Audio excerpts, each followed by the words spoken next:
Good morning, my lovelies. Welcome back. So in today's video, we are going to continue our little Mercury Retrograde series. Today, we're talking about the signs Libra, Scorpio, Sagittarius, Capricorn, Aquarius, and Pisces Rising. So if you are one of those rising signs, this video is for you, and I will explain to you what this Mercury retrograde may bring up.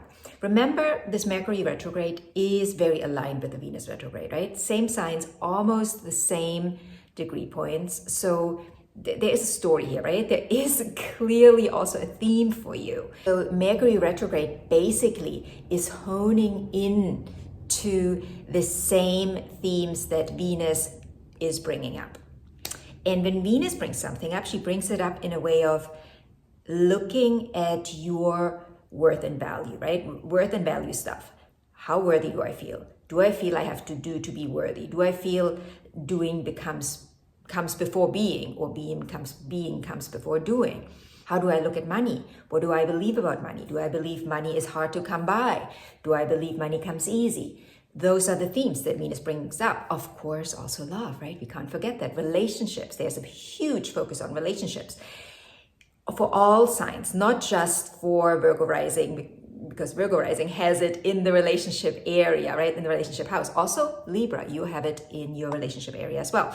But it will bring up relationships for all of us on a deeper level, right? It's just honing in for certain signs more. Now, when we look at Mercury, what Mercury is asking us to step out of the masculine mind, what I call the masculine mind, right? I'm not sure if this is an official view, but Mercury is honing in on the mind. And there are two sides here, right? There's the thinking mind, right? The forward moving, what I call the masculine mind. And then there's the receptive mind, which I call the feminine mind. We both need them, right? We need them both. It's not one is better than the other. No, they're both amazing. But we need to understand how to utilize them correctly to live the most aligned life. And when we have a Mercury retrograde, we are asked to realign those. Because when we move through the world, mainly with the quote-unquote masculine mind, right? The thinking mind, the pushing forward mind, like the mind that tells us, oh, you have to do this, and strategy, and this and that. When we have the retrograde season, we are encouraged and also inspired to go more into the receptive mind, to utilize that more, to understand that it's there and it's there for a reason. It's not just there to be there. It is there to be utilized in its way. And how do you utilize the receptive mind? You receive, you allow yourself to receive, you surrender, you open up, you receive. The easiest way to do this is going for a walk in nature. Without anything, without anyone, just you, your ears, your eyes, your senses, moving through nature. That's the easiest way to get into the receptive mind. At first, you probably notice when you go on a walk and you know, take yourself with you, you go on a walk thinking, strategizing. But the longer you walk and the more you do it, the more often you do it, the more you will realize that nature has its beautiful way to hone in on you, to come into you. And once you allow nature to come into you, you will understand what the receptive mind is, because you will receive all the answers. You don't have to go out to always strategize and try to figure out everything and thinking. No, you can sit back, or in that case, walk through nature and allow yourself to receive the answers, because the answers are always out there.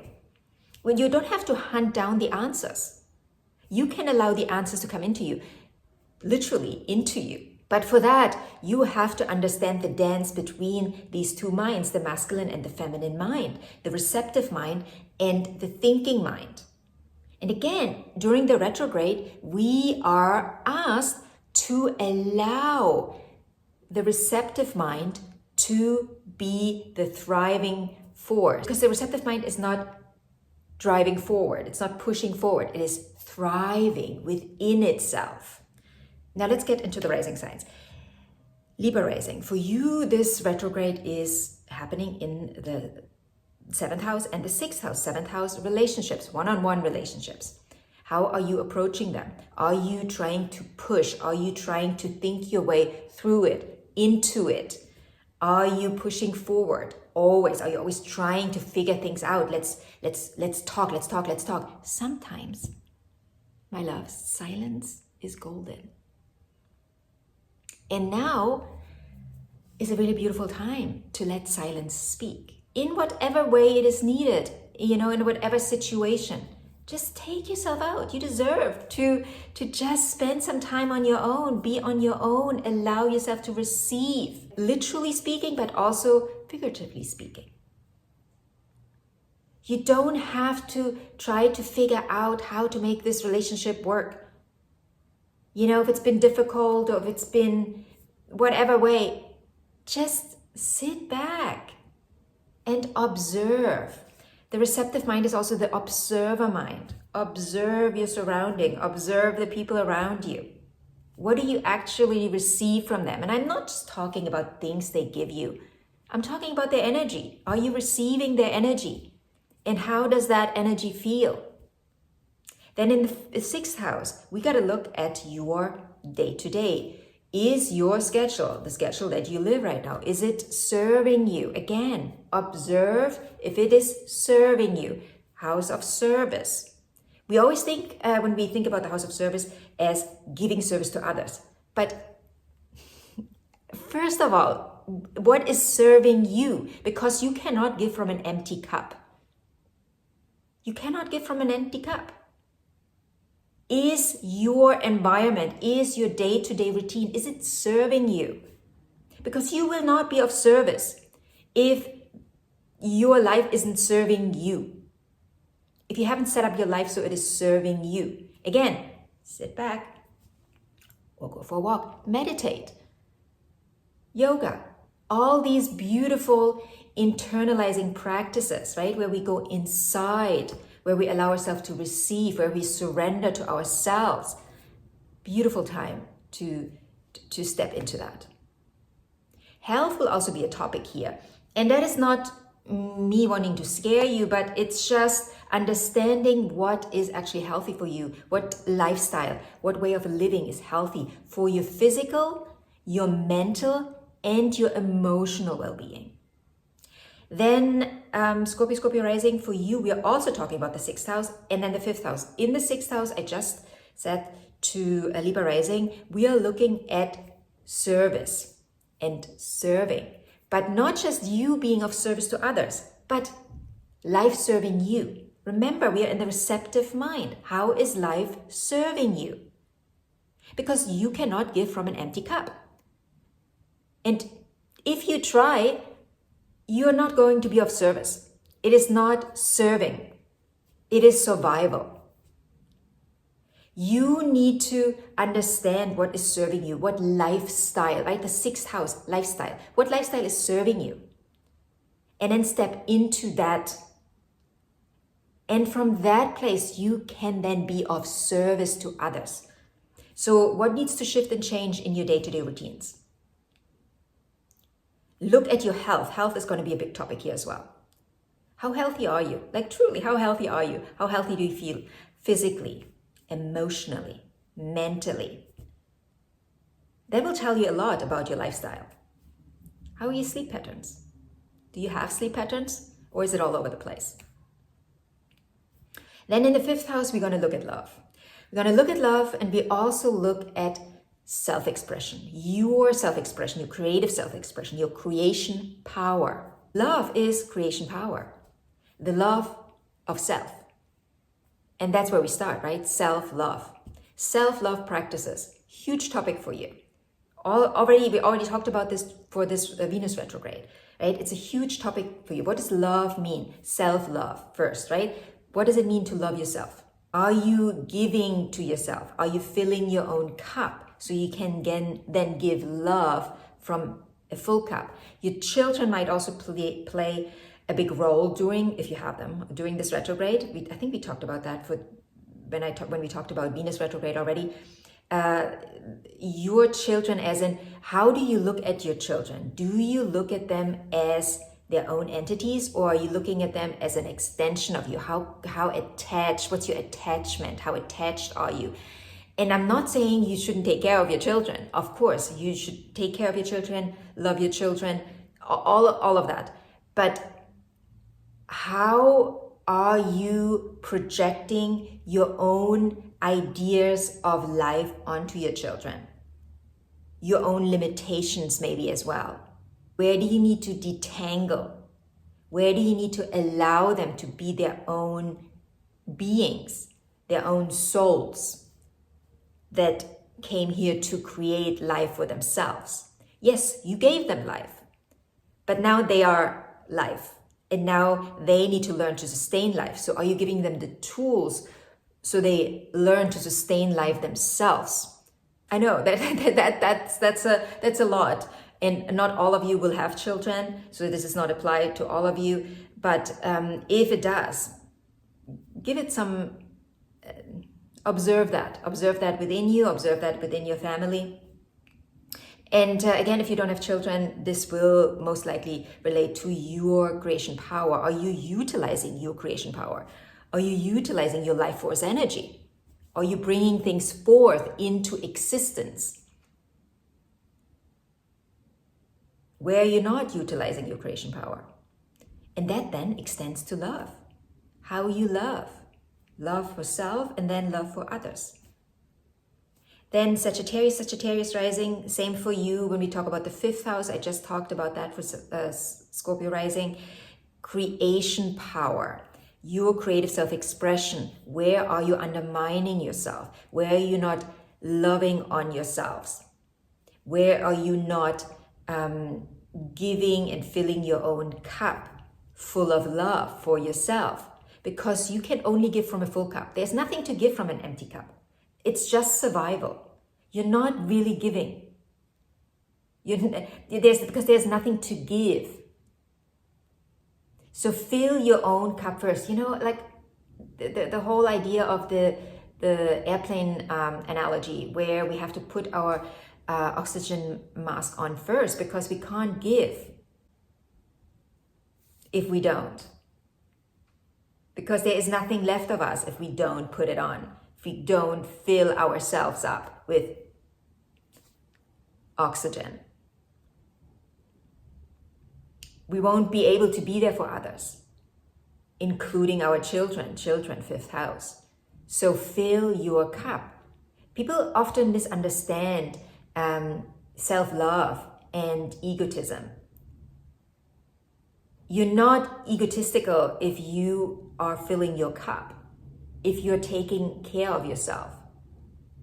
If you say to the other, no, I need a moment to myself now. I'll be there for you. But first I have to be there for myself, because if you're not there for yourself, you will not really be of service for anyone else.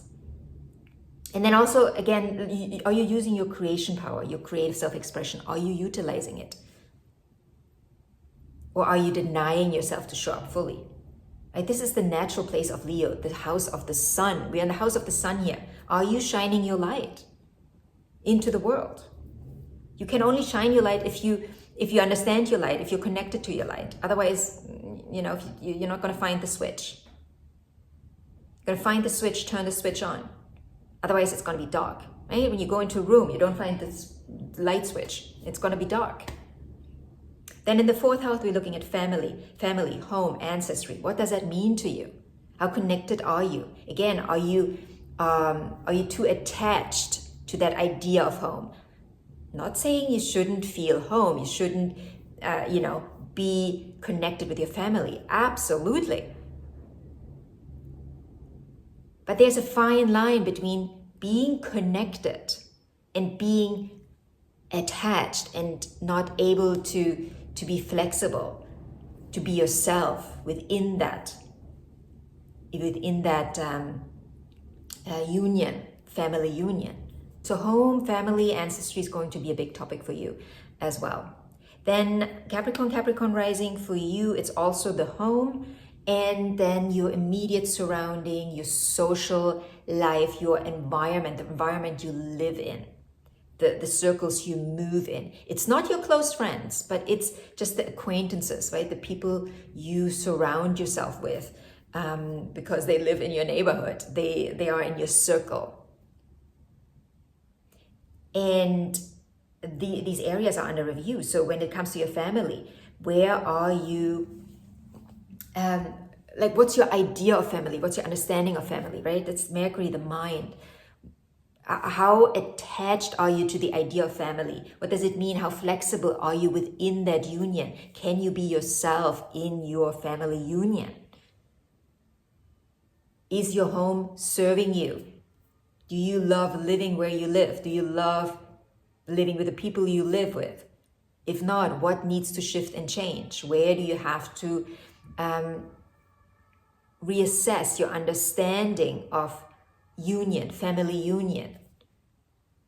Again, you don't have to break off your connection to your family. That's not what I'm saying. I'm just saying, look at what is serving and what is not serving you and the other, right? Also the people. It's not just about me, but you need to understand who you are within that to be able to express yourself, to be able to be yourself. This is the fourth house is the most personal area. It's where we are truly, fully ourselves. Can you be truly, fully yourself? Then in the third house, like I already said, it's the environment you live in, you move in. Do you feel connected to that environment? Is it truly something that sparks light and life in you? This also extends to your immediate family, your siblings, your aunts, your uncles are also part of the third house. What's your connection? Observe, right? We're in the observer mind right now in Mercury retrograde. Observe your connection, review. Also rejuvenate within that. Can you rejuvenate within that? The third house might also relate to learning and growing, and also to early life conditioning. So where are you conditioned in a certain way where you are now attached to a certain idea, right? Third house is also ideas, idea of living. Is that serving you? Then Aquarius Rising, third house and second house is in quote unquote not in question, but we want to just look at this area, take a deeper look, dive deeper, observe. Third house, your acquaintances, your immediate surrounding, your the people that you meet on a day-to-day basis. How connected are you to that environment? Are you connected to that environment? If not, what needs to change? You need to change your environment. Lessons and learnings and past life conditionings also part of this area. So what do you maybe have to relearn? What isn't serving you? What have you learned? How have you been conditioned? And how is that now serving or not serving you? Right? Where do you have to realign, readjust, review this area, observe what is serving you, who is serving you, what is not serving you, what is not aligned, what does not connect. Life is growth, growing. Can you grow in the environment you live in? Then in the second house, we are looking at worth and value. We're just going a little deeper, right? We talked about that with Venus retrograde, worth and value, huge topic for you. Also your money beliefs, your ideas about money. Observe those. Observe those. It's not about trying to make something work, getting a new job, or just finding a new way of making money. No, it's just observing how what is serving you. Is it or is it not? Just allow yourself to observe. Open your mind. Surrender.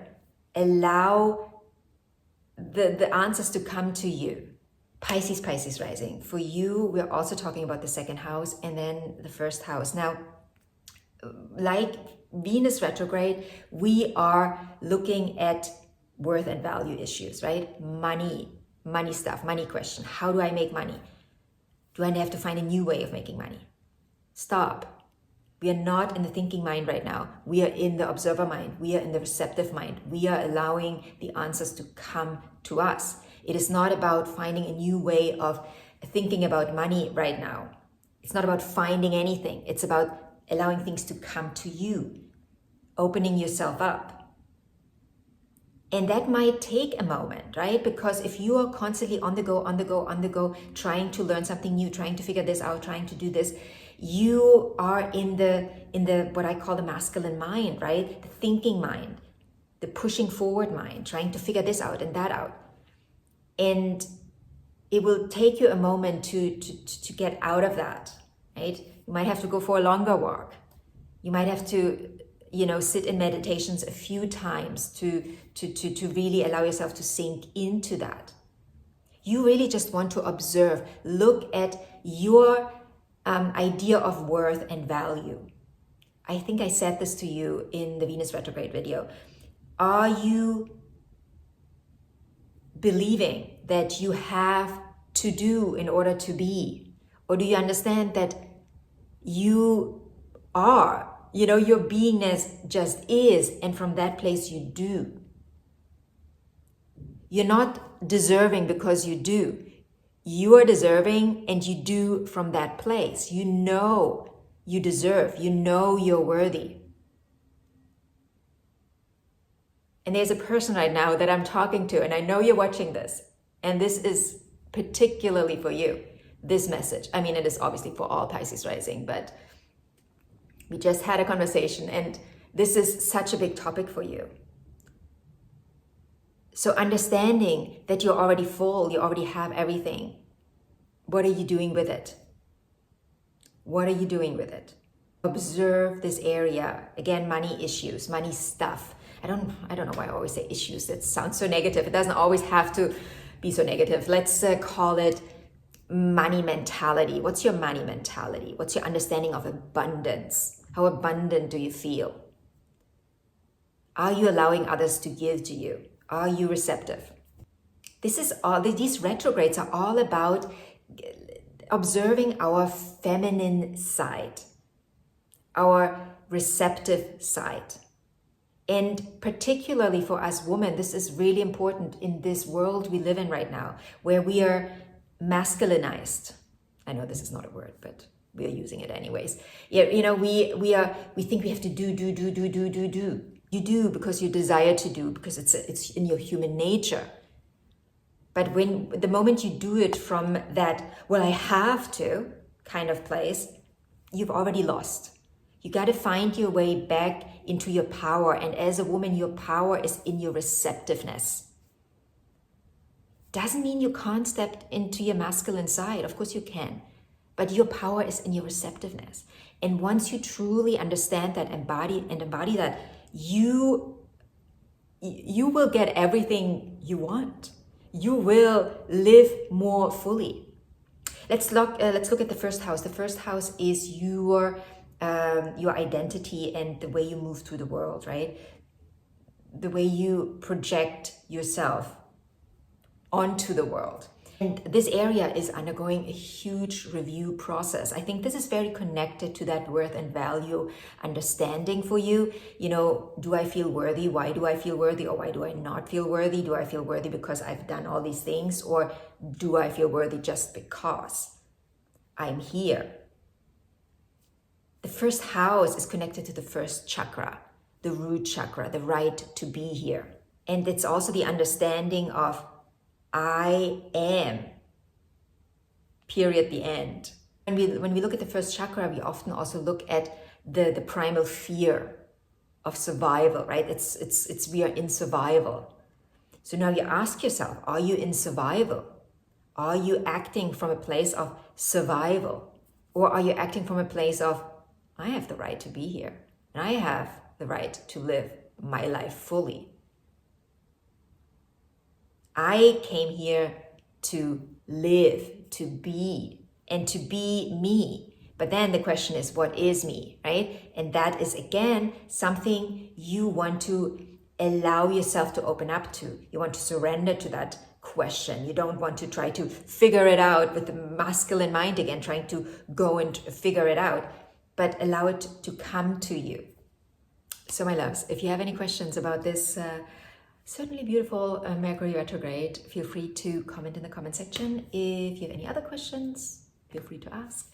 And yeah, I will talk to you in the next video.